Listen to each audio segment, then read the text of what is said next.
নমস্কার বন্ধুরা, মিমিস কিচেনে আপনাদেরকে স্বাগত জানাই। আজকেও যথারীতি চলে এসেছি শনিবারের বাজার আর তার সাথে অল্প সামান্য কিছু রান্না নিয়ে। এই দেখুন, বাজার থেকে যে সমস্ত সবজিগুলো আমি এনেছি সেগুলোই আপনাদের সাথে একটু শেয়ার করছি। আমি চাল কুমড়ো নিয়েছি, ক্যাপসিকাম, মাশরুম, কাঁচা কলা, কাঁচা লঙ্কা, পেঁয়াজ, আদা, রসুন, টমেটো, শসা, পাতিলেবু, মূলো, কিছু ভিন্ডি নিয়ে নিয়েছি, ঝিঙে, পুঁই শাক, যা পেয়েছি নিয়েছি। পটল, কিছু সবজি বাড়িতে ছিল, বেগুন, পটল, এগুলো তাই আনিনি। আর যা যা ছিল না সেইগুলোই আমি বাজার থেকে নিয়ে এসেছি। ধনেপাতা, গাজর। এবার চলুন দেখে নিই মাছ কী কী এনেছি। এখানে আমি এনেছি একটা রুই মাছ, জ্যান্ত রুই মাছ নিয়েছি। ওই 800 গ্রাম ওজন হয়েছিল মাছটার। আর নিয়ে নিয়েছি কিছু গঙ্গার ট্যাংরা, আর তার সাথে মাগুর মাছ ছিল দুটো তার কাছে, মাছওয়ালার কাছে। তো ওই দুটো জ্যান্ত মাগুরও আমি নিয়ে নিয়েছিলাম। দেখুন, ট্যাংরা মাছগুলো খুব ভালো ছিল, একদম ফ্রেশ টাটকা ডিম ভরা ট্যাংরা। কয়েকটাই পেয়েছি, এটা তো মাগুর মাছ। আর নিয়েছি নদীর চিংড়ি, কিছু মোরলা মাছও নিয়েছিলাম, সেটা আর ভিডিও ক্লিপটা দেখছি ডিলিট হয়ে গেছে কি যে কোনোভাবে, তো ওটা আর আপনাদের সাথে শেয়ার করতে পারলাম না। মোরলা মাছগুলো খুব ভালো পেয়েছিলাম। দেখুন, চিংড়ি নিয়ে এসেছি। এখন তো বাজারে ইলিশ মাছের ছড়াছড়ি, যাক আজকে আমি আর ইলিশ মাছ নিইনি, কারণ বাড়িতে সবাই ইলিশ মাছ খুব একটা পছন্দ করে না। ইলিশ মাছ আমারই বেশি ভালো লাগে।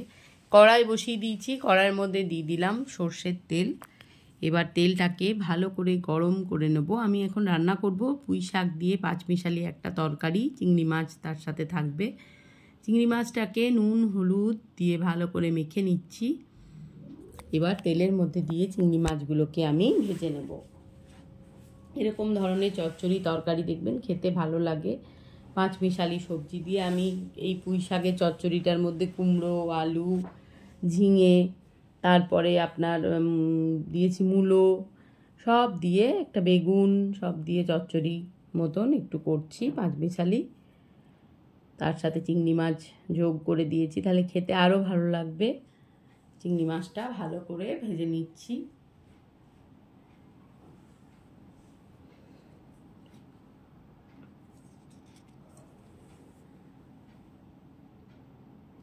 তেলের মধ্যে দিয়ে ভালো করে ভেজে নিচ্ছি।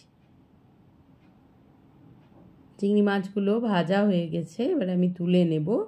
এবার তেলের মধ্যে দিয়ে দিচ্ছি একটা শুকনো লঙ্কা, 5 ফোড়ন, দিয়ে দেবো রসুন থেতো করা, 5-6 কোয়া রসুন থেতো করে দিয়েছি, আর কাঁচা লঙ্কাও। এবার ভালো করে যখন ফোড়নটা গরম হয়ে যাবে তখন ওর মধ্যে একটা বড় মাপের পেঁয়াজ কেটে রেখেছি, সেই কুচিয়ে রাখা পেঁয়াজটা ওর মধ্যে দিয়ে দেবো।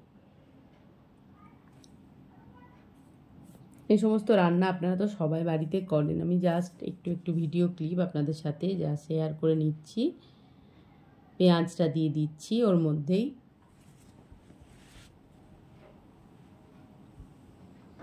পেঁয়াজটা একটু ভাজা হয়ে গেলেই তার মধ্যে বাকি সবজিগুলো দিয়ে ভালো করে নাড়াচাড়া করব।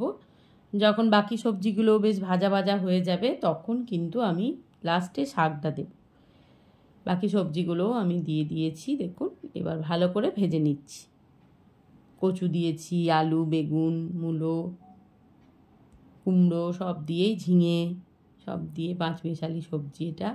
দিয়ে দিলাম হলুদের গুঁড়ো, দিয়ে দিলাম ছোটো চামচে 2 চামচ জিরের গুঁড়ো, দিয়ে দেবো অল্প একটু কাশ্মীরি লঙ্কার গুঁড়ো। ব্যাস, এবার ভালো করে আবারও মশলাটা মিশিয়ে নিচ্ছি। এগুলোতে বেশি মশলা লাগে না, সামান্য মশলাতেই রান্না হয়ে যায়। আর সত্যি কথা বলতে চিংড়ি মাছ যার মধ্যে থাকবে বা পুঁই শাক যার মধ্যে থাকবে খেতে এমনি ভালো লাগে।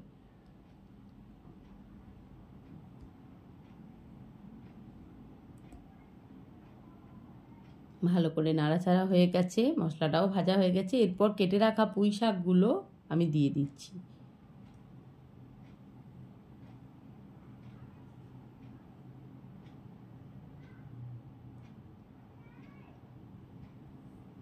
পুঁই শাকগুলো দিয়েও ভালো করে আবারও সবটা মিশিয়ে নেবো। ওপর থেকে নুন দিয়ে দেবো মিষ্টি। মিষ্টিতে আমি এখানে গুড় ব্যবহার করেছি, এটা একটু মিষ্টি মিষ্টি হলে ভালো লাগে খেতে, তো একটু বেশি লাগবে বলে আমি আর চিনি দিইনি, গুড়ই দিয়েছি।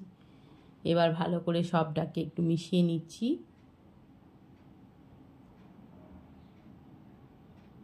এবার চলুন আমার যে ট্যাংরা মাছগুলো এনেছিলাম সেগুলোকে নুন হলুদ মাখিয়ে আমি রেখে দিচ্ছি, পরে এটার আমি ঝাল রান্না করব। এইটা পুরোটাই রেসিপিটা আমি দেখাবো না, সেটা আমি অন্য কোনো আমার ভিডিওতে নিয়ে আসবো। ট্যাংরা মাছের ঝালের রেসিপিটা নুন হলুদ আর একটু সর্ষের তেল দিয়ে মাখিয়ে আমি মাছটাকে ম্যারিনেট করে রেখে দিলাম, যাতে মাছের মধ্যে নুনটা ঠিক মতন ঢুকে যায়।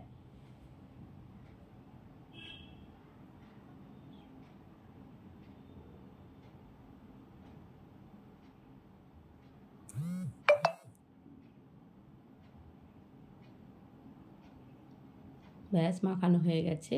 এবার চলুন দেখে নিই তরকারিটা কত দূর হয়েছে। দেখুন জলটা মোটামুটি একটু আছে,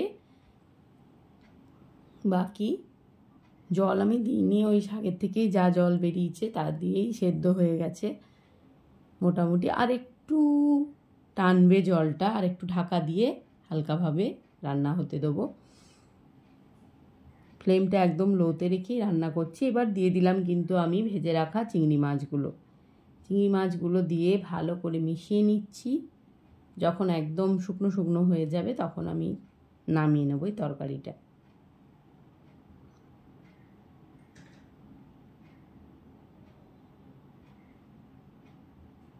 দেখুন একদম কিন্তু শুকনো শুকনো হয়ে এসছে।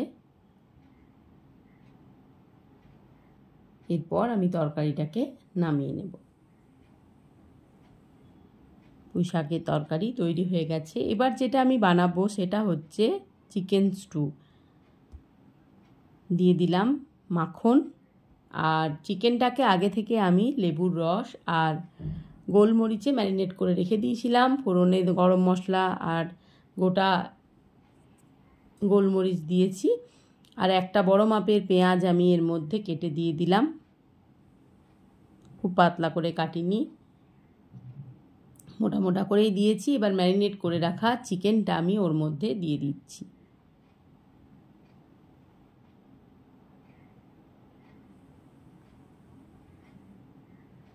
যা যা রান্না করেছি সেগুলোই একটু একটু করে আপনাদের সাথে ভাগ করে নিচ্ছি। এবার চিকেনটাকে দিয়ে ভালো করে একটু নাড়াচাড়া করে নেব। আদা রসুন আর একটা কাঁচা লঙ্কা থেতো করে দিয়ে দিলাম লবণ, তার সাথে দিয়ে দিয়েছি কিন্তু গাজর আলু, আর ওপর থেকে দিয়ে দিলাম টমেটোর পেস্ট। এবার ভালো করে একটু সময় নিয়ে কষিয়ে জল দিয়ে দিয়েছি। স্টু হতে তো বেশিক্ষণ সময় লাগে না। দেখুন ঢাকনা খুলে ওপর থেকে দিয়ে দিলাম গোলমরিচ আর দিয়ে দেবো গন্ধরাজ লেবু পাতা। এতে না স্টুটা খেতে ভীষণ সুন্দর একটা ফ্লেভার হয়। স্টুও হয়ে গেল, মাছের ঝালও হয়ে গেছে দেখলেন। এরপরে আমি বানিয়ে নিচ্ছি আমের চাটনি। 5 ফোড়ন শুকনো লঙ্কা দিয়ে আমগুলো দিয়ে দিলাম। এবার নুন মিষ্টি দিয়ে হয়ে যাবে আমের চাটনি। এবার চলুন পরিবেশন করে দিই। ভাত, 1 খণ্ড পাতি লেবু দিয়ে দিয়েছি, তার সাথে দিয়ে দিলাম সেই পুঁই শাকের চচ্চড়ি যেটা বানিয়েছিলাম, আর আছে ডালটা দেখাইনি, ডাল বানিয়েছিলাম, তার সাথে ট্যাংরা মাছের ঝাল আর আমের চাটনি। ভিডিওটা যদি ভালো লাগে বন্ধুরা তাহলে অবশ্যই লাইক কমেন্ট শেয়ার সাবস্ক্রাইব করে পাশে থাকবেন। ভালো থাকুন, সুস্থ থাকুন, আবারও দেখা হয়ে যাবে।